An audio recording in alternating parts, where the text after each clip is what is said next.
What is up, you guys? It's Alliteration Gaming here today, and we're going to be doing, for this time, not our first UFS video, but our first deck profile. First video was our box opening. This time we're going to do a deck profile on none other than Eijiro Kirishima himself. So this is specifically going to be the Earth build. So I chose to go this one so I could focus on playing a lot of Aoyama's cards, because I like a lot of the flipping techniques that Earth has access, or rather a lot of the good flips that Earth has access to, and the flips have so much natural synergy with Kirishima's just ability to constantly pick up your own foundations and then, you know, replay them after you flip them. I think the good build is probably just about as good as this one. It's probably a lot more aggressive, I would say, just because you get to play a lot of like the good punches. Because Earth obviously only has access to All Might's punches, and Good is going to have access to Deku's punches as well. And a lot of Deku's punch support, and just a lot of good foundations in general. So I think that's probably the more aggressive build, where you just want to like just Texas smash and set up strike your opponents to death. This is a more flip focused to defensive build around apathetic and like super region and a lot of the more defensive flips and things like that. So without further ado, let's kind of get into it. First thing we have to go through with is Kirishima himself. So Kirishima is a 29 health 5-hander. He has two very, very, very powerful abilities. The first is a once per turn enhance to build the top part of your deck face down. So that is just insanely strong. Just a free build every single, not only your turn, but you and your opponent's turn. It is insane. It is insane ramp, and then you have ways to unhook those foundations if you do build something really good, or if you find your attacks, you can pick them up to continue your string of attacks. It's really, really insane. And then he has a second ability that is twice per turn. You can add a foundation from your stage to your hand. This attack gets +2 or -2 damage. So what's really, really crazy about this ability is it just lets you do so many really, really, really unfair things. Essentially, during your turn, the goal is going to be to find extra attacks in your staging area face down, pick them up to continue your string and your chains of attacks, and also to build your attacks after you attack with them, to then re-pick them up on the next attack enhance with Kirishima. So that ability is also just adding 2 damage to all of them as you do this. And then on your opponent's turn, you're going to mainly use it defensively to pick up the zones, but essentially pick up whatever block zones you're going to need to survive their turn after you kind of figure out what's coming. So this ability has so many insane applications. It's really, really powerful. It essentially reads, I am like a 7-hander with the reach of an 8 or a 9, depending on how hard I'm building. It's really, really, really crazy. Kirishima, I think, is probably one of the best characters in the set, and there's going to be a lot of good things to come from him. But we are going to set him aside from now, because we kind of have to focus on the deck itself. So I'm going to go through the attacks first, just because I think that's kind of it's kind of easier to get a feel for what the deck wants to do with the attacks. So first of all, we have 4 copies of Hardened Frenzy. So this is a really, really, really, really crazy attack. So this is going to be a 4 diff, 4 high for 4 with a 2 low mid block. I'm sorry, a 2 low block zone. It has 2 very nice effects. If this is completely blocked, it's going to build itself face down after it resolves. Nice. And if you've built a card this turn, it gets +1/+1. So essentially, it is a 4 cost, 4 high for 5, that if they completely block it, it's going to build itself face down. This is like your best opener attack, opening, but this is just really, really good, because essentially 2 things are going to happen. You're gonna play it. You're going to build one with Kirishima. You're going to use his +1/+1, and then you're probably going to pick up something with him, or boost its damage in some way whatsoever. Worst case scenario, you pick up something, like say you play this for 4, you check a 3, commit 1, commit whatever you want to pick up, use Kirishima, pick up the committed thing, and then boom. Then what's going to happen is they're either going to eat 7, which is awesome. They're going to completely block it, which means you get to build it face down, and then you get to play your next attack for 1 less cost. You get to your progressive difficulty disappears, and then on your next attack you pick this up to get +2 damage with his twice per turn, and then you play it again on your 3rd attack. So those are the really, really easy 3 attack combos with Kirishima. 2 attacks can almost always be 3 if it's one of these, or if you have a coordinated effort, or just have built another attack in general. Or they're just going to half block it, and you're going to get 4 damage in after you pump it to 7, which is just really, really good. The way this deck kind of wants to kill people is it kind of wants to just play the grind game while dealing like little pockets of damage. So things that they want to half block are absolutely perfect for what our game plan wants to do. Our other good opener is 4 copies of Merciless Rush.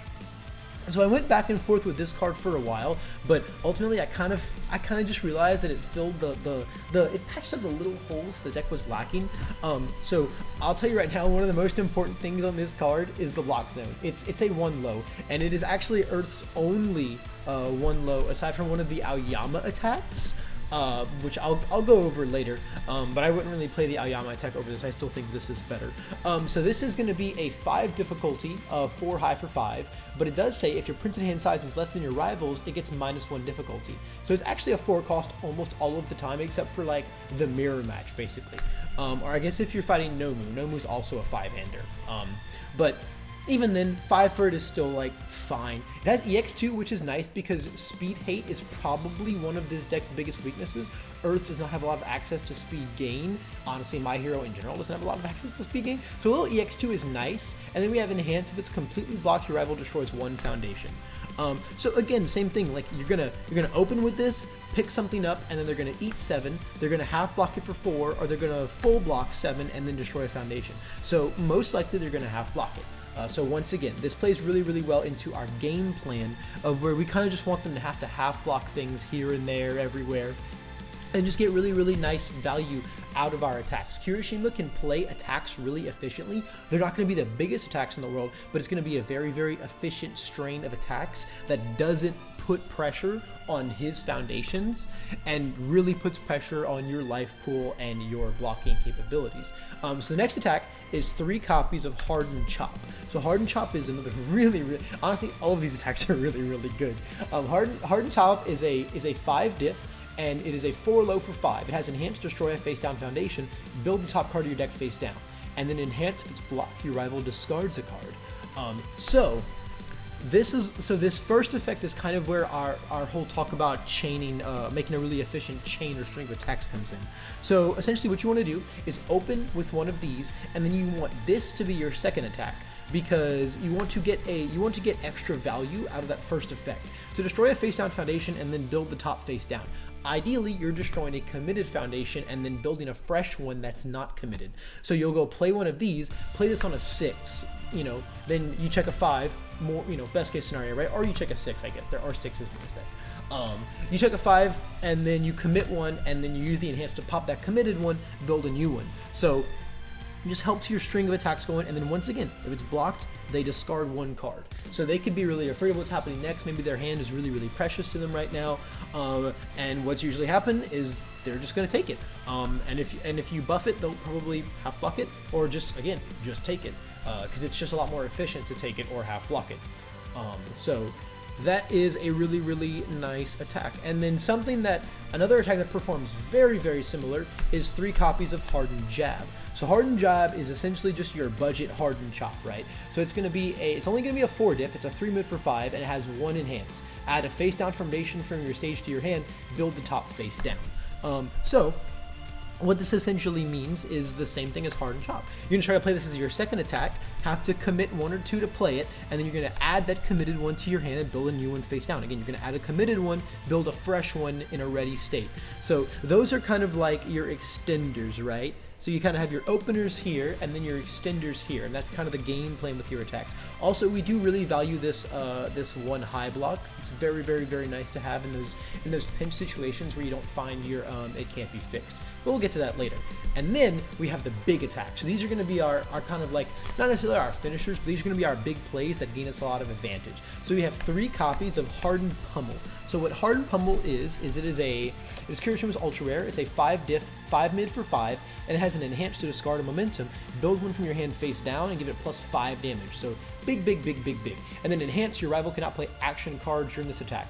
That is a bit more of a niche effect, but it is nice because all of the actions in my hero right now are really, really good 1 mid blocks. So it makes blocking this attack a little harder because they can't block with the action, because playing the action is or blocking with the action counts as playing the action. So you can't or playing an action. So you can't block with an action against this, which is probably the most relevant effect. But also them not being able to evil gaze you when you use this is really, really nice. Also the 1 mid block, very, very great.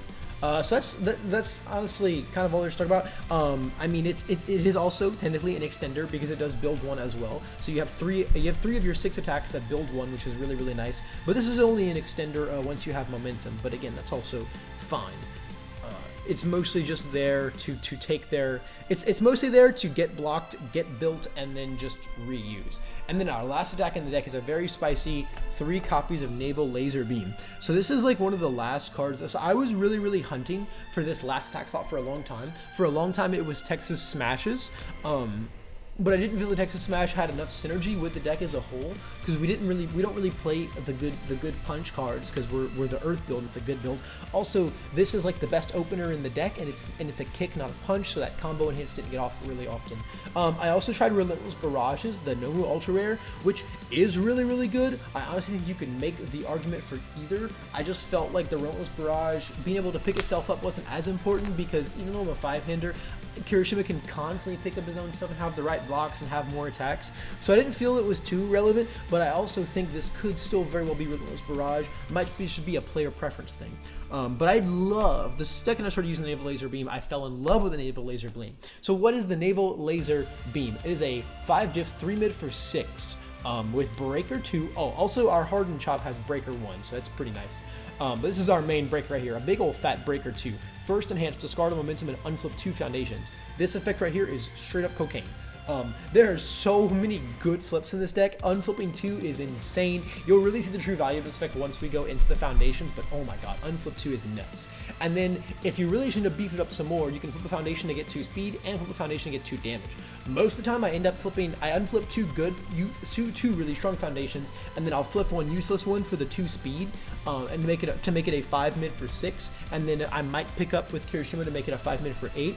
I'll rarely do everything to make it a 5 mid for 10, so like the flip for damage as well. Because again, this is the main unflip of the deck. It's not like Aoyama's deck where you're just trying to flip everything non-stop and it's mega ultra crazy value. You're really just getting a nice efficient unflip 2 with this. So that's our attack lineup. Again, we have our openers, we have our extenders, and then once you get to these in the momentum phase of the game, these can also be great openers and or extenders. So that's the attack lineup right here. It's really, really, really. I love the second lineup. This is something I fought with for so long to really, really figure out. But this is kind of the attack lineup that I ultimately settled on, and I'm really, really, really, really in love with it. So next we're gonna go on to the foundations. I'm gonna see if I can keep everything on camera to kind of show the list as a whole when it's done, but we'll see what happens. So our first foundation is 3 copies of Coordinated Effort. This is like probably the strongest foundation in the game, in my hero right now. So it's a 3 diff, checks as a 6, has a 6 check on it. It is unique. It has a response to commit after your blocked attack resolves to build it face down. Deadlock, enhance, unflip 1 foundation. Not as relevant, but it's nice. So the first effect, commit after your blocked attack resolves, build it face down. Oh my mamma mia, this effect is absolutely insane, especially in Kirishima. So basically, whatever you think is going to get blocked, you play as the first one, and then so once you have your Harden Pummel, that's the best one because you play that, they're absolutely blocking this unless they feel like taking 12. They're absolutely going to be blocking that, and then you're going to commit this, build it face down. So you got rid of your first progressive difficulty, build it face down, play your second attack, use your Kirishima Enhance to pick up whatever attack you just built face down, pick it back up, play it again, boom. Again, this is a huge part of your 3 attack chains right here, and that's why we play it as a 3 of. Again, it is unique, so you can only have 1 copy of it, but it's like, it's just so good to see. Like, you want to open this every game, every single game, and then the more copies in your deck, well, oh yay, the more 6 checks I have, right? And it's still a 2 mid block, which is not like terrible. The deck isn't really begging for mid blocks, but it's fine. You know, it's still fine. Extra copies aren't exactly dead in your hand. So that's our Coordinated Effort right there. Now onto our 2 costs. So first of all, we put the XR in the front. We have 4 copies of Super Regen. This card is absolutely mental, man. So what this card says, it's very, very simple. Response flip. After you lose health due to the attack or effect of your rival, gain 3. On a 2/5, 4 high block, terrible, but it's fine. We're not worried about that. Our goal is to play a bunch of these, and then when it comes to the attack, so like when you're blocking with this deck, like 2 things are gonna happen. You're gonna suck the speed out of it, and you're going to make it really easy to block with your bajillion foundations, or you're just going to make it really, really weak because you have cards that reduce damage, and then also Kirishima reduces damage, or you're going to half block it, which is rare, but sometimes you have to half block. Sometimes you don't have the right zone, or it's a low and you don't have a good low because Earth does not have very good low blocks. Or have access to a lot of really good low blocks. So this is just there to make the attacks you do take just a little tickle, right? And then your naval laser is eventually going to come in. Naval laser to unflip 2 of these is absolutely mental. It's freaking crazy. Again, not much to say about this card. It's just gain 3 health. You know, it's kind of not a whole lot to say there. It's just very, very good. Next we have 4 copies of Apathetic. So Apathetic is a 2/4 with a 3 high block. Enhance flip 1 rival foundation. This is kind of like the bread and butter of the deck. There's a lot of foundations that really, really mess with us. Like, the thing about Kirishima is he doesn't really have a super particular attack plan. He just kind of plays his attacks, and if you mess with him, it's fine. Like, you're not committing hard to any of these attacks. Even this. Oh no, they blocked your 10 damage. It's fine. You played it for probably cheap. It might even get built, and you got your one build from your hand out of it. Like, the thing about these attacks is you're not really worried about what they do to them. However, you are very worried about what your opponent does to you because you're a very, very defensive-oriented deck. So being able to flip pesky things, just so many annoying things that you can flip with this, that just really, really muck with your game plan. And then again, you have the ability to unflip them with Naval Laser, or pick them up with Kirishima, play them again next turn, so that you can just keep flipping your opponent's stuff and keep messing with their game plan. You keep messing with their ability to kill you, which is what's most important. Then for the last 2, we have 4 copies of You're So Obvious. So, this card right here is actually the latest addition to the deck. So for a long time, so again, as I mentioned, one of this deck's biggest weaknesses is speed hate, because you don't really have any ways to buff the speed of your attacks. And like I said, you don't really care too much about your attacks hitting. Like, again, you're not investing a ton into your attacks, but it does really suck when you just play like Harden Pummel and they just do some really, really simple speed minus, and you're like, okay, 3 mid or 2 mid for 10 or 12. Like, that does feel quite bad. So I like a little bit of speed help in this deck. So for a long time, I was playing Glamorous in this card slot, which is after you build it, unflip 1, and then flip, this gets +3 speed, only playable if your speed is less than your printed speed. So this was kind of my speed assistance for a while, but I eventually moved over to You're So Obvious, because, well, I guess I should explain what this card does. So it has it's a 2/4 with a 3 low.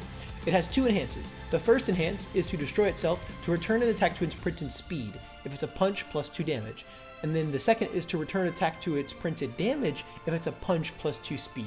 So this is nice in the sense of this helps when they sap our speed, because we can destroy itself to return the attack to its printed speed and then also give it +2 damage if it's a punch. We have 1, 2, 3, 4 punches here. So really, really nice application there. And then the other big application of this deck is to help our opponent, or to help stop our opponent from killing us, because this ability works on both players' attacks, because it's this attack. So essentially, they're coming out with you a giant tape swing, a giant blitz rush, a giant reciprocal burst, a giant Texas or Detroit smash. Let me just pop this, put you back to your printed damage, you know? Cool, not scary at all. Or if they buffed it up a ton, it's pretty big too, put it back to your printed speed. You know, whatever you're trying to do there is gonna be fine for you. And like, it's great too, because like the effect works really, really fluently for both players' turns, because if I'm setting you back to your printed speed, I don't care if I give your attack 2 damage, because I'm probably blocking it. And if I set you back to your printed damage, that's also fine. That means I'm probably not trying to block it, so I'll give you 2 speed, no problem. So this card is really, really, really, really, really nice.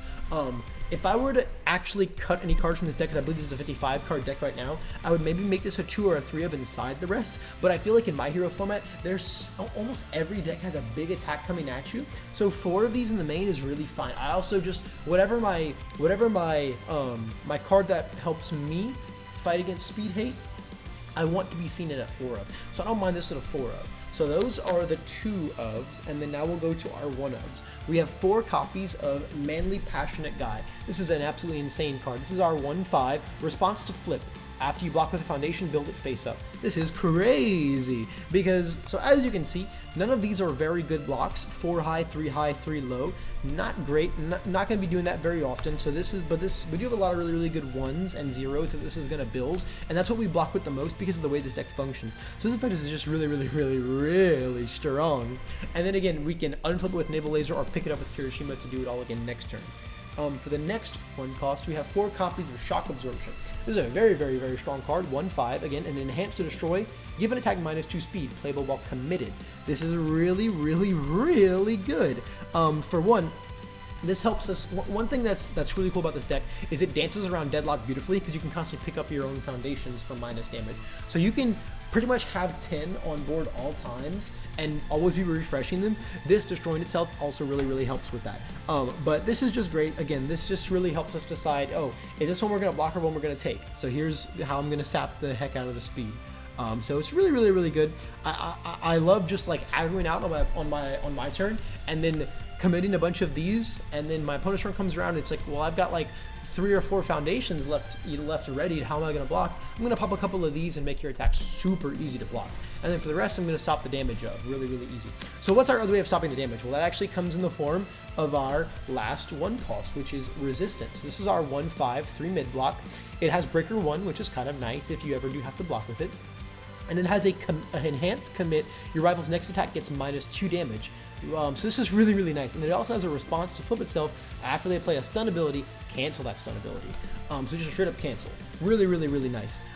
So this can kind of like, this is where like your block plan gets really strategic, because essentially what you're going to do is like, if they send the first attack, you might sap a bunch of speed from it while simultaneously using 1 or 2 of these to take away the damage. And then when they play the next attack, you also use Kirishima with this. You can take away like, 4 or 6 damage, which is just really going to make their attack suck.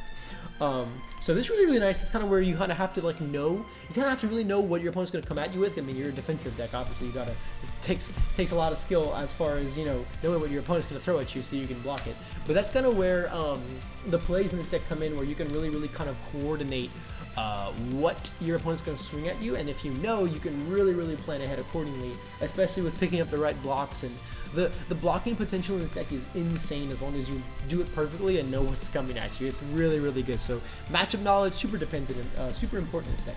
And then for our 0 costs, first we have the good one. 4 copies of It Can't Be Fixed. So this is a pretty crazy card. It is, so most important thing right here, 0 cost, 1 high block. But we also have Response Flip. After you commit any number of cards due to your rival's effect, build the top card of your deck face down. Playable while committed. So this and this give us super efficient stun protection, which as a very defensive foundation based deck is very important. So if they have like a stun 2, you just cancel it with this, or if it's a stun 1, they're not even going to use it because you have this card on board. Playable while committed is the most insane part of this card, because you can just commit it away during your turn, and then boom, it's just sitting there as your built-in stun protection. Super nice. But the biggest thing here is the 1 high. So this means, what this means is it's really easy to play this, commit it for costs, and then pick it up with Kirishima to minus the damage, and then block with it. So that's kind of the main way you're going to be blocking super efficiently, alongside the other 4 copies of Tight Lipped. So this is our 0/5 Enhanced Flip a Foundation, your attack gets +1 damage. Not a very relevant ability, but it is nice. But the big thing here is it is our 0 cost, 1 mid block. So playing these 2, committing them for cost, and then constantly picking them up is pretty much your guarding game plan. That's how you block in this deck. You're constantly using these.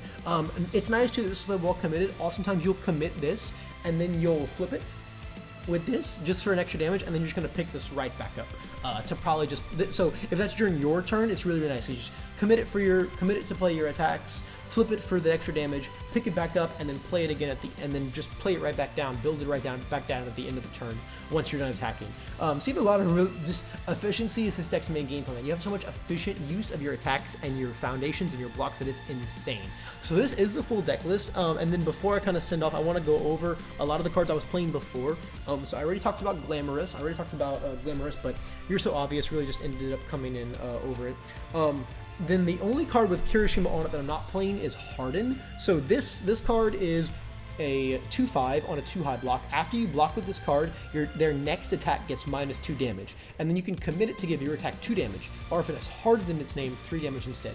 So I fought with this card for a long time, as like it was a 4 of originally, went down to a 2 of, then when I was trying to just make the deck smaller, it got cut entirely. I really like this card, but the thing about this card is the damage is kind of like, the damage is already good on all of your attacks, and you have abilities that make it better that you really don't like. Committing a foundation for 3 damage to one of your attacks is almost always just kind of like overkill. And then the response is really, really nice. If you do like 1 or 2 of these for the next attack, and then you block the current attack with this, you can make the next attack like minus even more damage, which is really, really nice. But it's kind of a niche play, and most of the time, if you go that hard on it, they're just going to be like, oh, okay, well then I'll just, you know, play a throwaway attack on this next one. I'm not going to put anything important in it because you went that hard on minusing it, right? So this is a really, really cool card, but ultimately it just didn't end up remaining in the deck. I just couldn't justify keeping it in. Another card that I tried playing for a while is Pull No Punches. Pull No Punches is just a really, really neat little card that says you can destroy itself to add a punch attack from your card pool to your momentum, and then the Deadlock Enhance. The Deadlock Enhance to give a punch 2 speed and stun 1. I really, really liked this card in the beginning when I was playing like Texas Smashes and Missouri Smashes and stuff like that, but ultimately there's not enough punches in this deck anymore to make this card that good, and I also just, if it was a 2 cost, maybe, but I couldn't really justify it eating into that big foundation space. I have a 4th Coordinated Effort, but I don't think I'd ever play more than 3 of this. I was running it at 2 for a long time. And I liked 2, but I was just like, well, I'll get rid of some other things around at my numbers, and I just really want to open this card every time, because like the thing about this deck is you don't need to play a lot of foundations from hand. You're mostly building them via your abilities. So once you get to your second turn, like after your first build turn, it is awkward to play this because you want to start attacking right away. So like playing 1 or 2 attacks in your card pool and then playing this is just like, it's kind of a strain. So I really want this on an opening turn. So I think 3 is the perfect number for this. And then lastly, for a long time, I was rocking 2 copies of Trishik Cape. The cape is a unique asset that says it has a first enhance to commit itself to unflip a committed foundation, and then deadlock form, add up to 2, remove itself, add up to 2 ranged attacks from your card pool to your hand. Only has application with this. This is your only range in the deck. I was just playing it for that first ability to get more unflips going. But the thing about it is, it's kind of just like, it's just a little awkward, right? Because when you get to your really good flips, right? Super Regen, Mainly Passionate, and Apathetic. Apathetic you could work wonders with, right? Flip itself, you know, oh, they play their first attack, flip itself, you know, flip one of their things, block the attack, commit the Apathetic. On their second attack, Trishik Cape, unflip the Apathetic. Nice, back to your turn. It's ready to unflip.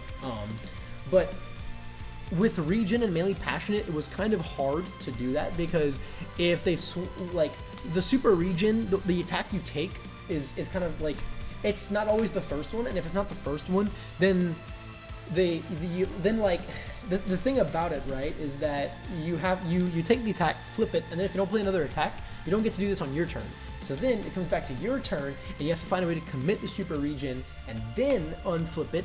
But you have to unflip it as committed, and then it goes back to their turn, and it's not ready. So this takes like a whole 2 turns to get going, when I could just flip it, pick it back up with Kirishima, and play it again. Same thing with Mainly Passionate. If you block an attack, flip it, and then, oh, you blocked their last attack, well, now you have to take 2 whole turns to get the cape going, or to get what you wanted from the cape, because you have to commit this on your turn, and then unflip it as committed, and then next turn, not even your next turn, your opponent's next turn, this will have application again. So the cape just ended up being a little slow for my liking. I didn't feel like I could work around it well enough, and most of the time I felt like I was making suboptimal plays just to get the cape unflipped, and it was just taking too long to do things. So that's all of the, another foundation that I tried for a while was Brute Strength. I actually like this card a lot. It's a 2/5, enhance lose a health to give a damage, and then enhance destroy foundation to get a damage. So this helped with the dancing with Deadlock a lot better as well. And also you have a lot of health and a lot of foundations to spare. But once again, damage pump on your attacks is like, just not, it's often just overkill, right? Because you're probably using the Kirishima effect to pick up on most of them, so you kind of factor in 2 hammers to most of them, and at this point, if you're trying to make this thing like 10 or 11, like, it's just not gonna be fast enough to matter. Like, it just feels like a really, really gross misallocation of resources. So that is also a card that I ultimately didn't pursue. And then as far as the attacks go, a lot of the Kirishima attacks I was running at 4 copies before, but ultimately I kind of realized this is straight up not a 4 of because it needs momentum, it's just awkward early on.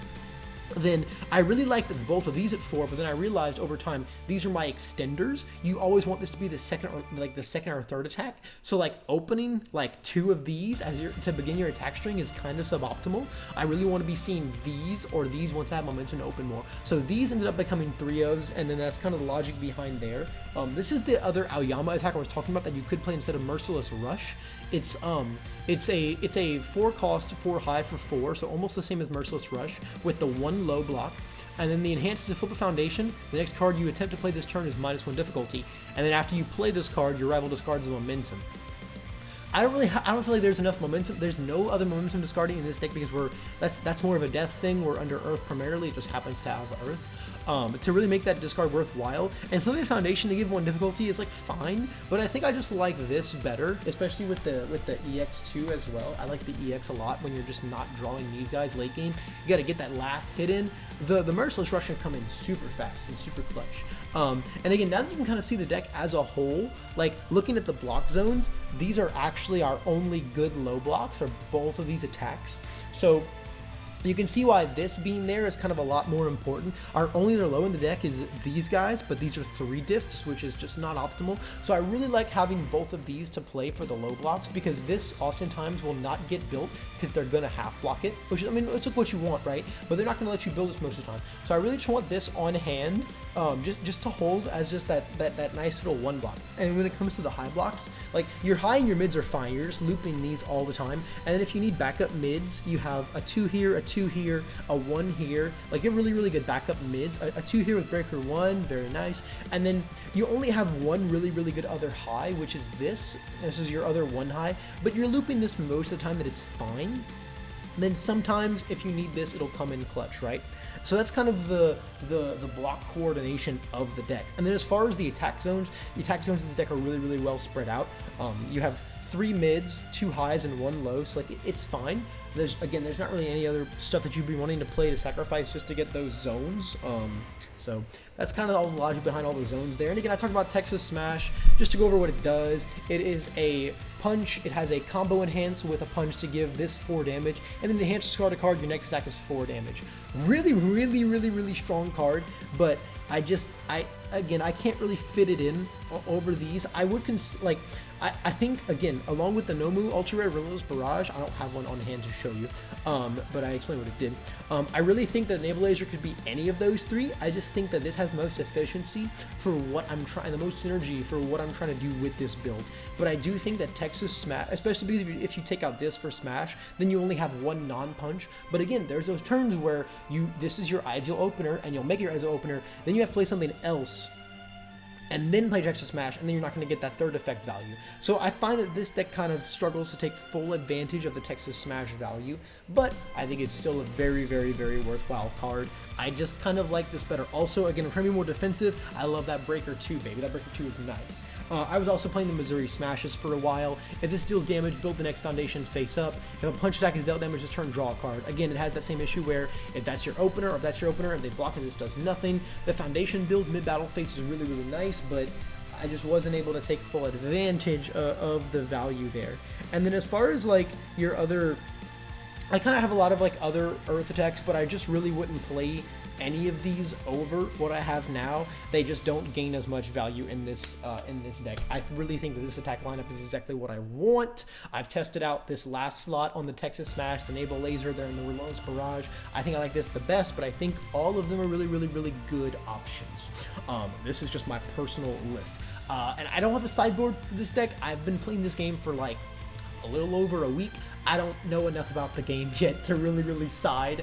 But that's just something that you'll kind of have to formulate on your own. I'm not sure what you should be siding right now in my hero format. I think it's really small, and again, like this deck could be like, this is pretty small deck size, and I do have quite a lot of attacks, to be honest, for a deck this size. But Kirishima being a 5-hander, I really want to make sure that when it's time to hit, I can draw, you know, at least 2 attacks in my opening hand. And like you do check them a lot more than I'd like, but it's just kind of a part of the deck. You need to be seeing those attacks. And like, yes, you have your pickups, but your pickups only give you as much reach as you build. So you really only have the reach of a 6-hander, and you kind of see where I'm going with the whole logic of it, right? But these are the ratios that work for me. I really like this list. It's been going really well successfully for me. It's been running mega hot. I'm always swinging when I need to. I'm always blocking what I need to. And I'm always just hardened up, man. I'm always just rock hard, baby. Anyway, that's about it for this deck profile, guys. I think I've rambled long enough about this. If you have any questions, feel free to leave them down below. Shoot me a comment, shoot me a message. Let me know. We can go ahead and talk about this game. We can talk about this deck. I can let you know, I can give you my insight. I can give you my giga brain knowledge on Mr. Kirishima here. But anyway, thanks so much if you stuck to this whole video. I know it's a very long deck profile, but this is a very complex and in-depth card game, so I feel like the deck profiles for it need to be this length so you can truly understand everything that's going on. But I'll catch you all next time. Thanks so much for watching until the end. Bye-bye.